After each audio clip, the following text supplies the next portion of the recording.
Cost of capital is the cost of the capital incurred by the organization. Here the capital structure is a combination of debt and equity. So the debt capital and equity along with the retained earnings forms the capital structure. Each source of finance, because the sources of finance are the debt, means either organization can take loan from financial institutions or they can issue debentures. So they can raise funds from the outsiders, which is called debt capital, or else they can issue equity shares or preference shares, and also the retained earnings means the accumulated reserves also can be used for financing their assets. So the capital structure is combination of debt plus equity. So for each specific source of finance, we are going to calculate the cost of capital. So here the cost means the expense for the organization in order to raise this specific source of finance. For each finance, there is a particular cost or expense.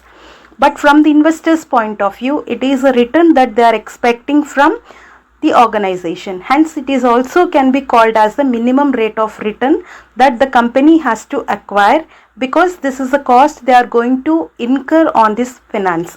When it comes to the cost of debt, the debt can be redeemable and irredeemable. Debt means even the debentures also take part in this debt. They can be transferred to some other debenture holder.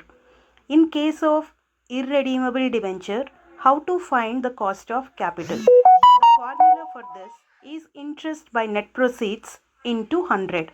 Here net proceeds are based on the situation of issue. Debentures can be issued at par value, that is face value, or at premium, which is more than the value of debentures, or at discount. Discount means less than the value of debentures. Based on the situation, you can calculate the net proceeds. So here for the debentures, the cost or this tax can be the benefit. Before tax and after tax, the benefit, we can calculate the cost of debt, because tax is applicable for debt finance. Hence, after tax cost of debt is interest into 1 minus T. T here is the tax rate by net proceeds into 100. Here the premium will be added to the value of debentures in case they are issued at premium. Discount will be deducted from the value of debentures if they are issued at discount. The same face value can be taken if they are issued at par value. If debentures are redeemable debentures, means after a particular period, if these debentures are to be paid off, in that case redeemable value also will take part in the formula. Before tax cost of redeemable debt will be interest plus 1 by n. N is the number of years in which we are redeeming the debentures. It can be 5 years or 6 years, whatever it is, into redeemable value minus net proceeds by average of redeemable value plus net proceeds into 100 is the formula for before tax. Here redeemable value means debentures can be redeemed even at face value or at premium.